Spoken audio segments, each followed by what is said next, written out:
हिंदू बहुधा एक भावुक समुदाय है। किसी भी वस्तु को अपनी भावना से जोड़कर बिना तथ्यों को जांचे परखे केवल किसी व्यक्ति विशेष या संस्थान विशेष के प्रति श्रद्धावनत होकर उसके समस्त क्रियाकलापों के प्रति अपने विवेक को पूर्णतया समर्पित कर देना और उसी के पीछे पीछे चलने को ही अपना सर्वस्व सुकृत मान लेना हिंदू समाज का एक अवगुण बन गया है। स्वविवेक का परित्याग करके किसी भी व्यक्ति के प्रति अपनी निष्ठा को संपूर्णतया समर्पित कर देने का दुष्परिणाम यह होता है कि उस व्यक्ति के संपूर्ण दोषों के प्रति भी आप अधिवक्ता का भाव रखते हुए पक्षपातपूर्ण वक्तव्य देने लग जाते हैं और उस व्यक्तित्व के ऊपर इतने आश्रित हो जाते हैं कि उस व्यक्ति के लिए गए निर्णय आपके विवेक को अवरुद्ध करके उस व्यक्ति की प्रज्ञा के अनुसार नचाने लगते हैं जो व्यक्ति आपकी दृष्टि में सर्वोच्च सर्वश्रेष्ठ और सर्वसमर्थ है। आप सबों को स्मरण होगा जब इस श्रृंखला में हमने कहा था म्लेच्छराज का प्रादुर्भाव लगभग वर्तमान जो म्लेच्छराज है उसका प्रादुर्भाव लगभग आज से 4200 वर्ष पहले हुआ था। आपको यह भी स्मरण होगा कि हमने बताया था कि भविष्य पुराण के अनुसार कलयुग के 2000 वर्ष बीतने पर म्लेच्छ मत का विस्तार करने के लिए मूसा को भेजा गया था। तो मूसा और म्लेच्छराज के मध्य लगभग जो अवसान का अवकाश हुआ जो वह लगभग 1000 वर्षों का था और 1000 वर्षों तक अपनी शक्तियों को बढ़ाने के बाद म्लेच्छराज ने व्यापक रूप से सैन्य अभियानों और पैशाचिक शक्तियों के माध्यम से अपने प्रभाव को विश्व में स्थापित करना प्रारंभ किया। यह भी हम आपको स्पष्ट कर चुके हैं। जो लोग सामान्य इतिहास का भी बोध रखते हैं वो इस विषय को समझते हैं कि जब ब्रॉन्ज एज का अवसान लगभग आज से 3200 साल पहले हुआ था और उस समय विश्व के अलग अलग भागों में विशेष करके मध्य पूर्व में जो सभ्यताएं पनप रही थीं या जो कबीले हुआ करते थे वो अचानक से नष्ट हो गए, विलुप्त हो गए, एक दो पीढ़ी जाते जाते समाप्त हो गए। ये क्यों इस प्रकार से नष्ट हुए, कैसे गायब हुए, इसके विषय में कोई ठोस प्रामाणिक सिद्धांत अभी तक मान्य इतिहासकारों के द्वारा स्थापित नहीं किया जा सका है। लोग अलग अलग बातों की कल्पना करते हैं, अपने समर्थन में अलग अलग तथ्यों को प्रस्तुत करने का प्रयास करते हैं, लेकिन वो तथ्य उनके अनुमान से अधिक कुछ नहीं होते। 4200 साल पहले म्लेच्छराज आता है, लगभग 1000 वर्षों तक अपनी शक्तियों को बढ़ाता है। बीच में छोटे मोटे संघर्ष होते रहे उसके, जैसे कि जो उसके बेसिन इत्यादि के साथ संघर्ष हुए थे वो सब तो छोटे मोटे स्तर पर होते रहे, लेकिन उनका वैश्विक पटल पर प्रभाव नहीं पड़ सका। और अनर्थकारक 15 तत्वों के माध्यम से प्रश्रय को प्राप्त करके कलिपुरुष के प्रति अपने भाव को निवेदित करके स्वयं को आत्मार्पित करके वह म्लेच्छराज सहस्र वर्षों तक पैशाचिक शक्तियों की आराधना करता रहा पश्चिमाम न्याय तंत्र की विधि के अनुसार। और पश्चिमाम न्याय तंत्र में किस प्रकार की बातें हैं, पश्चिमाम न्याय तंत्र में किस प्रकार की पैशाचिक शक्तियां हैं, उनका विश्व में क्या प्रभाव पड़ता है, इस विषय में हम आगे 5-7 अनुभाग और अलग से बनाएंगे जो कि आपको अवकाश मिले तो देख लीजिएगा। तो ब्रॉन्ज एज का अवसान 3200 साल पहले लगभग हुआ और उसी अवसान के साथ बहुत से मध्य पूर्वी सभ्यताएं भी नष्ट हुई और विलुप्त हुई। कैसे हुई इसके विषय में कोई ठोस बात सामने नहीं आई है। और लगभग उसी के आसपास लगभग 3125-30 वर्षों के आसपास आज से पहले मूसा का भी आगमन हुआ था। उसी समय जो म्लेच्छ मतों के विस्तार का एक बड़ा म्लेच्छाचार्य कहा गया है, बल्कि उसको भविष्य पुराण में म्लेच्छों का गुरु बताया गया है। उसको म्लेच्छाचार्य ये उपाधि है मूसा की, और उसी से 1000 वर्ष पहले म्लेच्छराज भी आया है। तो इस समय जो हम बातें आपको बता रहे हैं उन बातों का अगर आप चिंतन करते जाएं तो बहुत कुछ बातें संकेत के रूप में भी सामने आती हैं। जैसे कोई व्यक्ति हैं, उन्होंने मुझे एक संदेश भेजा, लिखते हैं नारायण आचार्य, नारायण मतलब अभिवादन में कहा, ये आपके चलचित्र से बताए गए घटना से मेल नहीं खाते। ये हमारे बचपन में बहुत आता था, मतलब बहुत नवीन नहीं है पर 2000 के बाद के बच्चों का है। इसमें ये एक लौता विलेन था जिससे सारे बच्चे मोहित थे। इसके भी सींग हैं, लाल आंखें हैं, इसने भी अपनी आत्मा का सौदा किया, ये भी नरबली करता है, इसने भी अपने राज्य में प्रताड़ना की, अपने पिता पर किया, ये भी मरता नहीं, रूप बदलता है, वशीकरण करता है, पूर्णमासी में अधिक शक्तिशाली होता है, शैतान से ताकत मिलती है। आपको एक चलचित्र भेजा है, उसको देखिएगा। तो इन्होंने कोई किरमाड़ा या किरमादा या क्या इस प्रकार के कोई पता नहीं कौन सा मादा है, अब तो एक मादा ममता कुलकर्णी भी है जो महामंडलेश्वर बन गई, किन्नर अखाड़ा सब। ये ममता जो है उसकी ममता नपुंसकत्व को कब प्राप्त हो गई हमें नहीं पता, लेकिन बन गई महामंडलेश्वर। और इसको महामंडलेश्वर किसने बनाया? किन्नर अखाड़ा ने बनाया। इसकी कौन सी योग्यता देखकर, ये वही लोग जाने। तो किन्नर अखाड़ा अब आउटसाइडर्स की भी बहाली कर रहा है, अदर देन ट्रांस, वो सबको अपने अंदर समाविष्ट कर लेना चाहता है। तो इसीलिए किन्नर अखाड़ा में नर मादा किन्नर सब मिलते हैं। तो कुल मिला के जब नर भी वहाँ चले जाएंगे, मादा भी चले जाएंगे और मिश्रित भी चले जाएंगे, तो बाकी अखाड़े को नष्ट करके सिर्फ किन्नर अखाड़ा रखा जाए। तो जैसे भगवान ने गीता के 3 अध्याय में कहा था, महाशनो महापापमा विद्येन मिहि वैरणम, बहुत खाता है, बहुत बड़ा पापी है, वही हाल है किन्नर अखाड़े का। ये बहुत बड़ा पाप का आडंबर लेकर चल रहा है। और अभी तो आप देखिए, अब किन्नर अखाड़ा के अलावा एक परी अखाड़ा भी आ गया। अब ये परी अखाड़ा क्या है? तो क्या यहाँ पर पंख लगा के उड़ने वाली परियां होती हैं? तो ये तो कुछ भी फैंसी नाम रखते जा रहे हैं। तो ये सब जितने भी परी अखाड़ा है, और फिर ये लोग बाद में बना देंगे जिन्नात अखाड़ा बना देंगे, कोई सुलेमानी अखाड़ा बना देगा। और एक आशंका हमें यह भी है कि जैसे विदेशी लोगों का हस्तक्षेप अखाड़ों में बढ़ता जा रहा है और अखाड़ों के लार टपकाते लंगोटी के ढीले महामंडलेश्वर उन विदेशिनियों के पीछे दौड़े चले रहे हैं, आतुरधाई महासुख दीजे का जो उदार भाव था उसको विकृत रूप से प्रस्तुत कर रहे हैं। तो ये लोग कहीं विदेशी अखाड़ा न बना दे, गुरुंड अखाड़ा बना देंगे, जहाँ केवल गोरे लोग आएंगे और गोरी चमड़ी के साथ ये लोग बहुत दिव्य दिव्य साधना करेंगे और आप उंगली भी नहीं उठा सकते। कोई अगर विरोध कर देगा तो कह दीजिएगा बुरा जो देखन में चला, बुरा ने मिलिया कोई। और अगर थोड़ा संस्कृत पढ़े होंगे तो कह दीजिएगा विद्या ददाते विनयम। तो ये जो परी अखाड़ा, जिन्नात अखाड़ा और लकड़बग्घा अखाड़ा, किन्नर अखाड़ा, सुलेमानी अखाड़ा, गुरुंड अखाड़ा, लतखोर अखाड़ा, जितने अखाड़े बनाने हैं ये लोग बना लेंगे। तो फिर क्या होगा अंत में? ये अखाड़े आपस में मल्ल युद्ध करेंगे, क्योंकि अखाड़े के जो वास्तविक संत साधु होंगे वो लोग ये सब सहन नहीं कर पाएंगे। तो होगा विद्रोह, होगा युद्ध, और उसके बाद हिंदू एकता का झंडा माउंट एवरेस्ट पर जाकर गाड़ दिया जाएगा। उसके बाद हिंदू राष्ट्र भी बन जाएगा और भारत में ऐसी अद्भुत एकता और ऐसा विकास देखने को मिलेगा जैसा मोदी जी के पूर्वज भी अपने सपने में नहीं सोचे होंगे कि हम भारत को इस ऊंचाई पर पहुंचा देंगे। जो म्लेच्छराज का अभियान होता है वो छोटे मोटे स्तर पर प्रभावी नहीं होता। वो जब भी काम करता है बड़ा काम करता है, बड़े पंगे लेता है। तो म्लेच्छराज के द्वारा जब भी किसी बड़ी शक्ति को भेजा जाता है, बड़ी शक्ति का तात्पर्य है जिसका प्रभाव समाज पर पड़े। जैसे मूसा को भेजा गया तो उस समय ब्रॉन्ज एज का अवसान हो गया, एक बिल्कुल नई सभ्यताओं का उदय और पुरानी का अंत ऐसा देखने को मिला उस क्षेत्र में। और जहाँ पर आप देखेंगे कि जब ईसा आया तो ईसा यद्यपि मूसा और पैगंबर की तुलना में उतना प्रभावित नहीं हो पाया म्लेच्छराज से, क्योंकि लड़का सीधा साधा था इन दोनों की तुलना में। ऐसे वो भी बड़ा घाघ जंतु था, लेकिन इनकी तुलना में अगर देखी जाए बात उसके जीवन में, तो क्रूरता और स्वार्थ अपेक्षाकृत थोड़े कम थे। और म्लेच्छराज ने देखा कि हमने इसको जिस काम के लिए भेजा वो इस काम को उतना प्रभावी रूप से तो कर नहीं पा रहा है, तो उसको वशीकरण करके कर लेते हैं।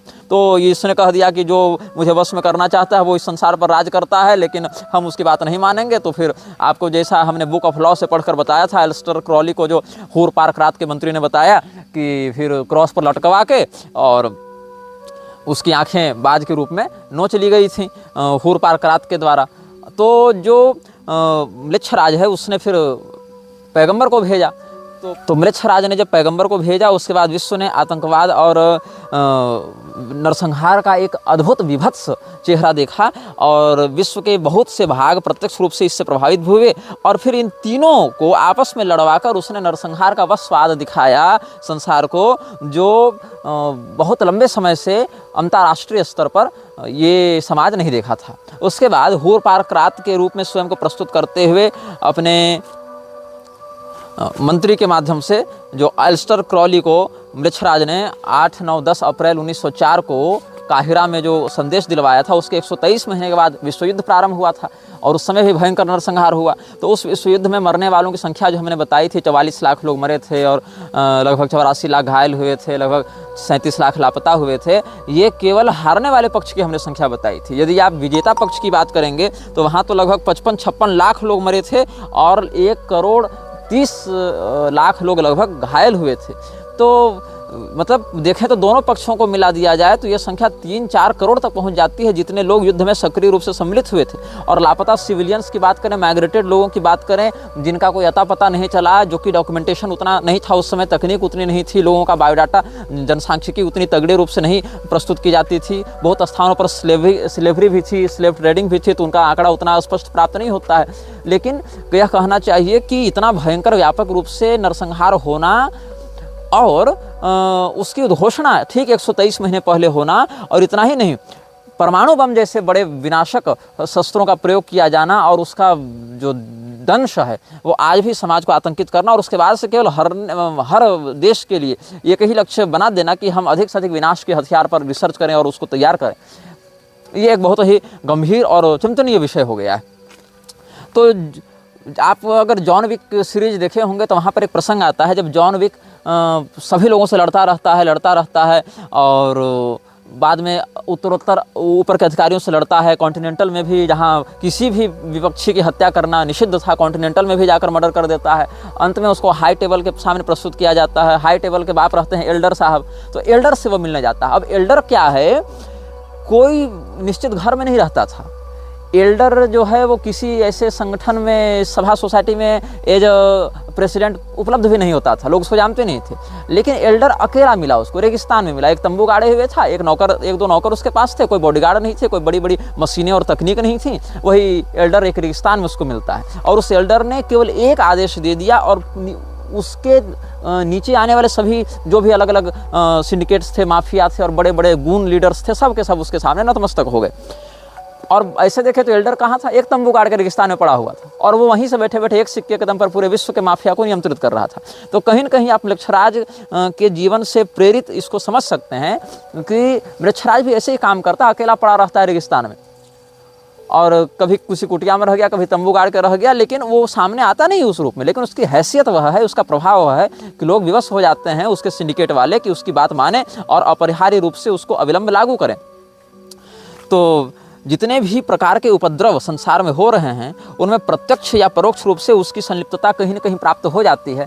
और जो लोग इस बात को नहीं समझते हैं वो लोग आँख वाले अंधे हैं, जो जानबूझकर या तो दुर्भाग्य से या तो अपने मानसिक स्थिति के उस स्तर पर न होने के कारण इन बातों को नहीं समझ पाते हैं। हिंदू मृक्षराज के चंगुल में इसीलिए जल्दी आ जाता है और उसको पता भी नहीं रहता, क्योंकि हिंदू चमत्कारों के पीछे भागने वाला समुदाय बन गया है। उसको किसी प्रकार से कोई जादू टोना भूत प्रेत किसी रूप में दिखा दिया जाए तो अपना दिमाग लगाए बिना उसके सामने नतमस्तक हो जाता है। यही कारण है कि शिरडी साईं के पीछे भागने वाले भी लोग हैं, अजमेर के पीछे भागने वाले भी लोग हैं और 10 रुपये का नोट पर्स में रखवा के लोगों की किस्मत बदलने का दावा करने वाले निर्मल बाबा के पीछे चलने वाले भी लाखों लोग इसी भारत में पाए जाते थे और बहुत लोग तो अभी भी हैं। तो जितने भी इस प्रकार के भूत प्रेत जादू टोना वाले लोग हैं, जिसमें एक नाम संतोष भदौरिया का है जिसको तुम लोग करौली सरकार के नाम से जानते हो, वो क्या करता है, बड़े बड़े देवी देवताओं का नाम लेकर गाली बकता है। अरे इंद्र मैं तुझे आदेश देता हूँ, अरे वरुण मैं तुझे आदेश देता हूँ, अरे अग्नि मैं तुझे आदेश देता हूँ। इस प्रकार से अपशब्दों का प्रयोग करके देवताओं को तिरस्कृत करने वाली भाषा बोलता है। अरे परशुराम, अरे अश्वत्थामा, हम तुमको यहाँ से निकालेंगे, हम तेरा उद्धार करेंगे, जा करौली शंकर तेरा ऊपर कृपा करे। और मंत्र क्या देता है, बैलेंस, उसका मंत्र है बैलेंस, नमः शिवाय बैलेंस से ऐसे कुछ कहता, मतलब अंत में बैलेंस लगाता है वो। अब इतना बड़ा भूमाफिया पाखंडी, उसके साथ किसकी साठगांठ है, निर्विकल्पानंद की साठगांठ है। और निर्विकल्पानंद में क्या योग्यता है, उसने क्या तपस्या की है, कुछ नहीं। उसने कौन से संयम का पालन किया, कुछ नहीं। उसका खान पान चरित्र तुम किसी दिन मठ में जाकर 2-4 महीना रहो, खुद पता चल जाएगा वो किस स्तर का व्यक्ति है। और इसके बाद क्या है, उसका जो अध्ययन है वो किस शास्त्र में प्रवीणता है, कुछ नहीं। लेकिन हम सबके माथे पर बैठा कर उसको दंडी सन्यासी किसने बनाया, हमने तो नहीं बनाया ना, ये पूरी के शंकराचार्य जी ने बनाया। क्या योग्यता देखकर बनाया।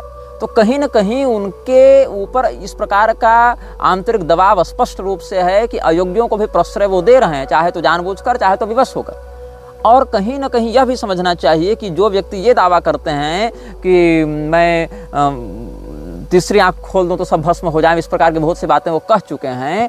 मैं स्पष्ट रूप से बिना किसी प्रकार का अंध भक्त बने हुए यह कहना चाहूँगा कि आप इतने समर्थ हैं, आप इतने योग्य हैं, साक्षात शिव स्वरूप के रूप में आपकी प्रतिष्ठा संत समाज में प्रसिद्ध है, तो अपने जो दाएं बाएं हाथ जिनको आपने बना रखा है उनके उपद्रवों पर आप नियंत्रण क्यों नहीं लगाते। चूँकि अगर कोई सुनी सुनाई बात होती तो हम मान लेते कि चलो किसी ने अपयश कराने के लिए ऐसा कह दिया, लेकिन निर्विकल्पानंद तो आपके सामने ही आपका दंडी चेला होकर महिलाओं से रगड़ रगड़ कर कीचड़ होली खेल रहा था। इसमें तो कोई एडिटिंग या कोई अफवाह की बात नहीं है, ये तो प्रत्यक्ष बात है। लेकिन आपने अनुशासित नहीं किया उसको, समाज यही देखेगा और देख रहा है। जिसके पास आंख है वो देख रहा है, जो आंख फोड़कर आपसे दीक्षा लिया है भैया हम उसकी बात नहीं बता सकते।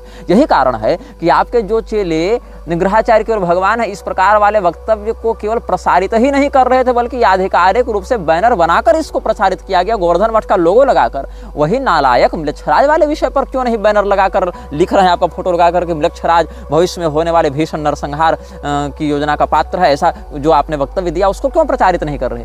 क्योंकि आप जो हैं ऐसे लोगों से घिरे हुए हैं जो पहले से म्लेच्छराज के अभियान को चाहे जानबूझकर चाहे अनजाने में प्रश्रय दे रहे हैं। क्योंकि निर्विकल्पानंद जानता है कि जिस दिन आप ब्रह्मलीन हुए उसके बाद अगला दावेदार वही है, क्योंकि पूरी शंकराचार्य के दीक्षित दंडी सन्यासी तो दूसरे दिख नहीं रहे। अब चूंकि स्वरूपानंद सरस्वती के साथ 2 दंडी चलते थे, उधर श्रृंगेरी वाले के साथ विधुशेखर स्वामी चलते हैं, विधुशेखर भारती चलते हैं, और इधर कोई चलता नहीं था दंडी। तो लोगों ने कहा कैसे नहीं चलेगा, इधर भी दंडी चलेगा, तो कैसे चलेगा, दंडी को मिल नहीं रहे थे क्या आपको संसार में? तो बना दिया गया इसी व्यक्ति को, निर्विकल्पानंद सरस्वती को। जबकि ज्ञान दृष्टि से, तपो दृष्टि से या अन्य संयम आदि की दृष्टि से निर्विकल्पानंद किस हैसियत में खड़े होते हैं? बिल्कुल कहीं उनकी कोई तुलना ही नहीं है। तो परिकर जिन लोगों के साथ साठगांठ रखते हैं उसमें गुरु का हित नहीं होता, परिकर का हित होता है। हम शंकराचार्य जी के यहाँ से आए हैं ऐसा सोचकर नेता मंत्री सब सम्मान देंगे, अरे ये तो शंकराचार्य के यहाँ से आए हैं तो सम्मान मिलेगा, वहाँ से सेटिंग करेंगे। गुरु जी जैसे ब्राह्मणीन हुए गद्दी पर हम काबिज हो जावे, और काबिज होने के बाद सपोर्ट कहाँ से दिलाएंगे? तो ऐसे ही लोगों से। तो बागेश्वर वाले सपोर्ट कर देंगे, करौली वाले सपोर्ट कर देंगे, मुरारी सपोर्ट कर देगा। हाँ, पुरी के अगले शंकराचार्य निर्विकल्पानंद सरस्वती हैं, तो बन गए निर्विकल्पानंद साक्षात शिव स्वरूप जगत गुरु शंकराचार्य। और सबके माथा पर चढ़कर मूतेंगे, फिर कहेंगे कि हम जो कह दें वही धर्म है और हम जो कह दें वही शास्त्र है, जबकि वास्तविकता सबको पता है। और उसके बाद अंध भक्त जो चेले हैं वो वकालत करते रहते हैं कि सिद्धांत की बात अलग होती है, व्यवहार की बात अलग होती है। तो भैया क्यों योगी मोदी को तुम डांटते रहते हो कि ये म्लेच्छ तंत्र है, ये शासन का विनाश होना चाहिए, ऐसे नेताओं को जेल में डाल देना चाहिए, ये सब नकली शंकराचार्य घुमा रहे हैं? तब वो भी तो कहेगा ना कि नहीं नहीं, सिद्धांत से हम मानते हैं कि आप ही असली शंकराचार्य, लेकिन व्यवहार की बात है तो हम इनको भी मानते हैं, क्योंकि व्यवहार अलग है और सिद्धांत अलग। तो जो कथित विद्वान लोग हमारे विरुद्ध में व्यंग करते हुए कह रहे थे कि जगत व्यवहार अलग बात है और जो सिद्धांत पक्ष है वो अलग बात है, ऐसे लोगों को पहले अपने गुरु की संगति करनी चाहिए। पहले शिष्य बनो, गुरु मत बन जाओ तुरंत, और देखो कि तुम्हारे गुरु क्या कह रहे हैं। तुम्हारे गुरु कह रहे हैं कि सैद्धांतिक धरातल पर, व्यावहारिक धरातल पर और दार्शनिक धरातल पर सज्जनों को एक निष्ठ होना चाहिए, एक मत होना चाहिए, इसमें विभेद होने से दिक्कत होती है। आपके गुरु का कथन है। ये वही बात हो गई कि स्वामी करपात्री जी ने भूसुंडी रामायण को प्रामाणिक माना, लेकिन हम उसी प्रामाणिक भूसुंडी रामायण से अगर शबरी जी के भीड़नी होने और भगवान को अपना उच्छिष्ट भक्षण भावातिवेश में कराने का प्रमाण दे दें, तो फिर लोग कहते हैं भूसुंडी रामायण तो 100, 150, 200 साल पहले किसी ने लिख दिया, ताकि करपात्री स्वामी जी की वकालत की जा सके। और यही सैद्धांतिक और व्यावहारिक धरातल पर स्वामी करपात्री जी अगर विभेद कर देते तो क्या मूर्ख थे जो हिंदू कोड बिल का विरोध कर रहे थे? कह देते ना कि देखो व्यवहार के कारण हम हिंदू कोड बिल का समर्थन करते हैं, बाकी सिद्धांत में तो हम भैया वर्णाश्रम के ही समर्थक हैं, ऐसा कह देते ना। तो परिकरों और शिष्यों को लज्जा आनी चाहिए कि जानबूझकर मुरारी और करौली जैसे ढोंगियों को पूरी शंकराचार्य से मिलाते हैं, उनको इनकी वास्तविकता नहीं बताते हैं, या जानबूझकर इनका महिमा मंडन करते हैं। उनके साथ क्या फोटो और रील और क्या बढ़िया बढ़िया बैकग्राउंड म्यूजिक लगाकर वायरल किया जाता है, और ऐसे माफियाओं को शंकराचार्य के पास लेकर जाते हैं और शास्त्रज्ञ जनों का तिरस्कार करवाते हैं। और उससे अधिक धिक्कार है शंकराचार्य के उन प्रबुद्ध शिष्यों पर जो इस कुकर्म के विरुद्ध कुछ कहने का औकात नहीं रखते। तुम लोग ही इस अधर्म को प्रश्रय दे रहे हो ना।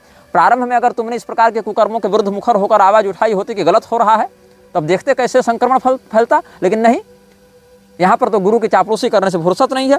अपने वृद्ध आचार्य के मुख पर उनके ही सिद्धांत का बलात्कार करने वाले व्यक्ति को उन्हीं के द्वारा सम्मानित करवाते हुए तुम लोगों को लज्जा नहीं आती, और इस कुकर्म का विरोध करने के स्थान पर लीपापोती कर रहे हैं। ये सब म्लेच्छराज के मानसिक गुलाम हो चुके हैं।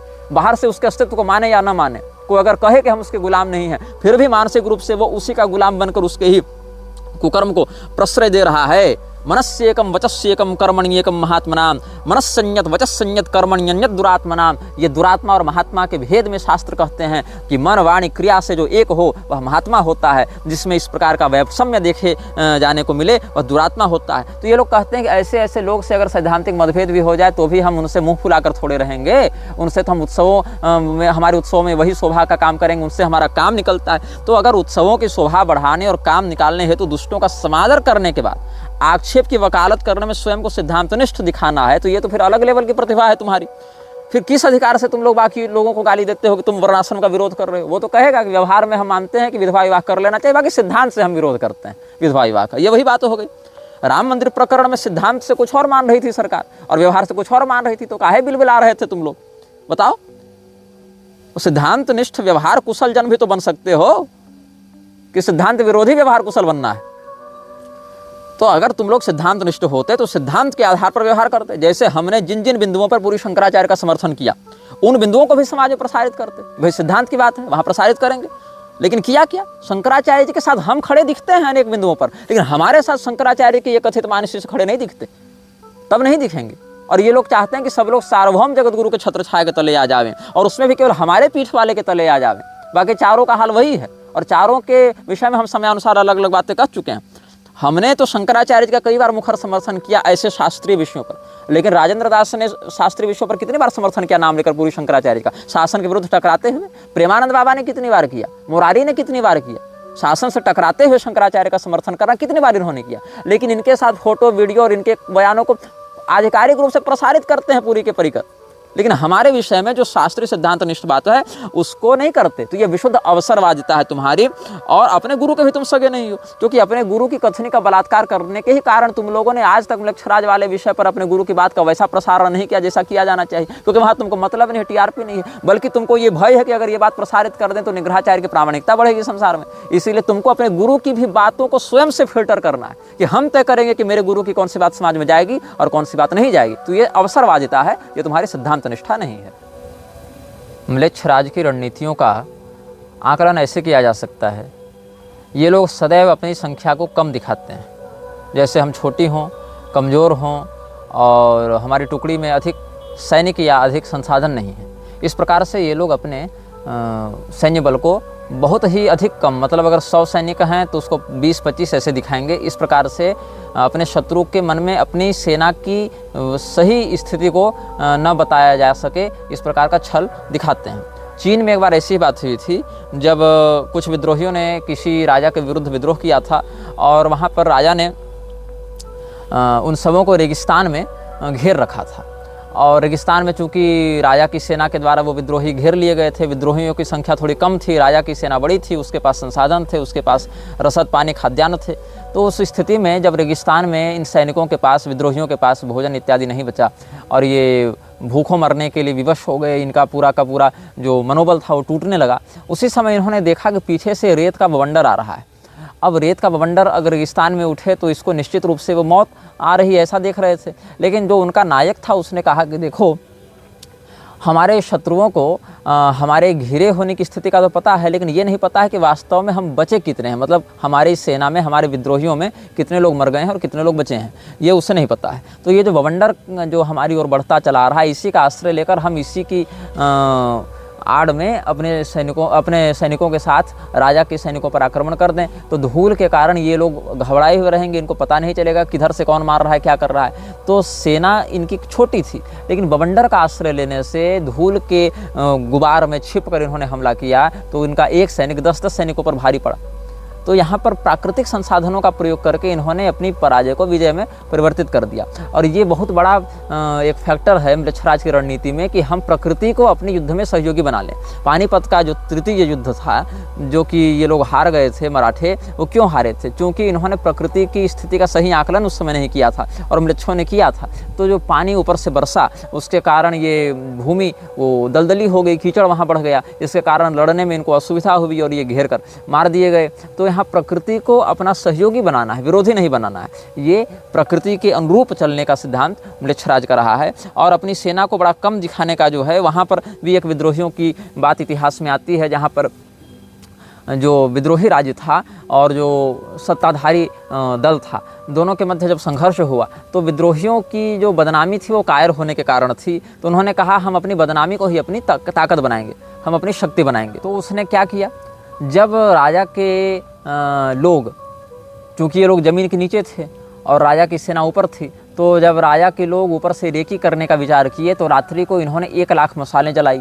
क्योंकि इनके यहाँ 1 लाख सैनिक थे तो प्रत्येक सैनिक ने 1-1 मसाल जलाई।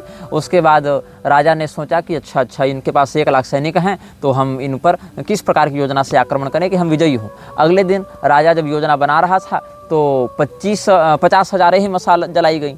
तो इसको लगा करे ये लोग तो कायर हैं, कहीं भाग तो नहीं गए आधे सैनिक।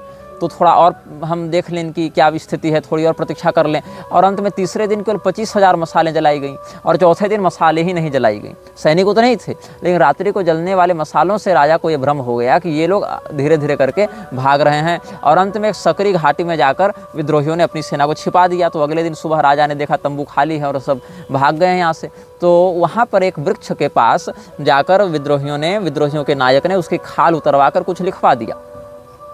तो जब ये राजा अपनी सेना के साथ गया तो कहा गया कि भाई ये वृक्ष की खाल उतरी है, इस पर कुछ लिखा है, क्या लिखा है, तो ये देखने के लिए पर्याप्त प्रकाश किया जाए। तो जब राजा के सैनिकों ने राजा को उस वृक्ष के पास ले जाकर मसाले जलवाई तो पूरे के पूरे क्षेत्र में केवल हाईलाइट हो गया राजा, और उसी के सामने प्रकाश चल रहा था। तो विद्रोही जो सैनिक इधर उधर छिपे हुए थे, उन्होंने वहीं से तीरंदाजी कर दी। और तीरंदाजी में राजा मरा तो नहीं, लेकिन राजा के अच्छे खासे सैनिक मारे गए। और राजा को इतनी आत्मग्लानि हुई जनरल को, उस सेना के जनरल को, कि उसने अंत में गला रेत कर आत्महत्या कर ली थी। तो ये सब इतिहास में सच्ची घटनाएं घटित हुई हैं, जहाँ पर कम सैनिक होने के बाद भी कैसे दुश्मन को भ्रमित करके, अपने सैन्य बल के कमजोर होने के बाद भी प्राकृतिक सहयोग के माध्यम से अपनी सेना के प्रभाव को बढ़ा दिया जाता है, उसको अधिक प्रस्तुत किया जाता है प्रभावी रूप में। तो यहाँ पर यह भी आप एक अनुभव कर सकते हैं कि एक पत्थर है, अब पत्थर को यदि मैं किसी के सामने ऐसे ही मारूं तो उसका क्या प्रभाव पड़ेगा। कोई तीर है, तीर को हम ऐसे ही आपके शरीर में मार दें तो क्या प्रभाव पड़ेगा। और उसी पत्थर को हम गुलेल में रख के मारें, तीर को धनुष में रखकर मारें तो क्या प्रभाव पड़ेगा। तो केवल उस पत्थर के वजन में, उसके संचालक के बदल जाने से कितना परिवर्तन आ गया, उसकी मारक क्षमता में कितना प्रभाव पड़ गया। तो म्लेच्छराज यही करता है, वो ध्यान इस पर अधिक नहीं देता है कि उस पत्थर की क्या औकात है, उसका क्या सामर्थ्य है, वो देखता है कि संचालन कैसे हो रहा है। यही कारण है कि म्लेच्छराज बाहर से जिन लोगों को कमजोर या छोटे रूप में भी प्रस्तुत करता है, उनके पीछे एक बड़ी ऊर्जा काम कर रही होती है, वो संचालिका पैशाचिक शक्ति काम कर रही होती है। इसीलिए कम संसाधन और सैनिक होने के बाद भी वो बड़ी बड़ी सेनाओं पर विजयी होते रहे और बड़े बड़े संस्थानों पर सरलता से कब्जा करते रहे। जैसा कि हूर पार कराते ने बुक ऑफ लॉ में कहलवाया था, हमारे जो अनुयायी हैं वो कम होंगे संख्या में और अप्रसिद्ध होंगे, लेकिन वो प्रसिद्ध और बहुसंख्यक लोगों पर शासन करेंगे। इतिहास में एक वूची नामक विद्रोही की बात आती है। वो जब अपने शत्रुओं से युद्ध करने की योजना बना रहा था, उसके एक अत्युत्साही सैनिक ने क्या किया, पहले ही दुश्मन की सेना में जाकर किसी सैनिक का माथा काट कर ले आया। उसने सोचा कि राजा हमें पुरस्कार देगा, विद्रोही नायक हमें सम्मानित करेगा। तो विद्रोही नायक ने क्या किया, उसको सम्मानित किया और उसको बड़ा सुंदर उपहार इत्यादि दिया कि हाँ तुम बड़े पराक्रमी हो कि अकेले दुश्मन की सेना में घुसकर माथा काट कर ले आए। और फिर उसी को सम्मानित करने के बाद उसका माथा कटवा दिया। तो लोगों ने पूछा कि भाई आपने पहले इसका सम्मान किया, फिर आपने इसका माथा कटवा दिया, ऐसा क्यों। तो कहा कि इसकी बहादुरी के कारण इसका सम्मान किया, लेकिन अनुशासनहीनता के कारण ये हमारी अनुमति और योजना के विरुद्ध जाते हुए ये दुश्मन के यहाँ घुसकर माथा काट कर ले आया। इस अनुशासनहीनता के कारण हम इसको मृत्युदंड देते हैं, ताकि और कोई सैनिक योजना के विरुद्ध जाकर कोई अपनी खोपड़ी न चला सके, जिससे हमारी सेना की जो योजना है, जो व्यूह रचना है, उसमें कोई त्रुटि न आ जाए, कोई विखंडन न हो जाए। तो अनुशासन किसी भी सेना के नियंत्रण में बड़ा काम करता है और म्लेच्छराज के सैनिक इसी अनुशासन का पालन करते हैं। वहाँ पर ये नहीं कि बहुत बड़ा नाम करने के चक्कर में, ब्रांड बनाने के चक्कर में हम व्यूह रचना तोड़ दें। अनुशासन के साथ काम करने के कारण ये लोग संगठित होकर आक्रमण करते हैं, संगठित होकर योजना बनाते हैं और संगठित होकर ही विजय को प्राप्त करते हैं। यही इनकी शैली रही है। और इनमें उत्साह यदि नहीं हो तो ये कुछ नहीं कर पाएंगे। उत्साह से ही व्यक्ति असाध्य कार्य को भी सिद्ध कर लेता है। तो विद्रोहियों के उदाहरण में एक हम आपको और बात बताना चाहेंगे कि एक बार ऐसा हुआ था इतिहास में कि जब युद्ध की घोषणा हुई, चीन में ही ये घटना घटित हुई थी। जब ये उद्घोषणा हुई युद्ध की, नगाड़े बजे, आक्रमण का आदेश दिया गया, लेकिन सैनिकों के मन में उत्साह नहीं था। इसीलिए सेनानायक ने राजा को कहा कि अभी आक्रमण नहीं होगा, फिर से नगाड़े बजाओ। फिर नगाड़े बजाए गए, फिर भी आक्रमण नहीं किया गया। फिर तीसरी बार नगाड़े बजाए गए और तीसरी बार आक्रमण का आदेश दिया गया, क्योंकि सैनिकों में तभी उत्साह का संचार हुआ। उत्साह के अभाव में बड़ी सेना भी युद्ध नहीं जीत सकती, इसीलिए उत्साहित सैनिकों के माध्यम से म्लेच्छराज अपना कार्य करता है। इसीलिए म्लेच्छराज ने हूर पार करात वाले स्वरूप में जब अपना संदेश एस्टर क्रॉली तक पहुंचाया तो उसमें क्या कहा, हम गरीब और उदास अवसादग्रस्त लोगों के लिए नहीं हैं, हम उत्साही और संपन्न समृद्ध लोगों के लिए हैं। उन्हीं के प्रति हमारी कृपा रहेगी और उन्हीं के प्रति हमारा समर्थन रहेगा। तो म्लेच्छराज की रणनीतियों पर आज हमने इस प्रकार से चर्चा की है और आगे के अनुभाग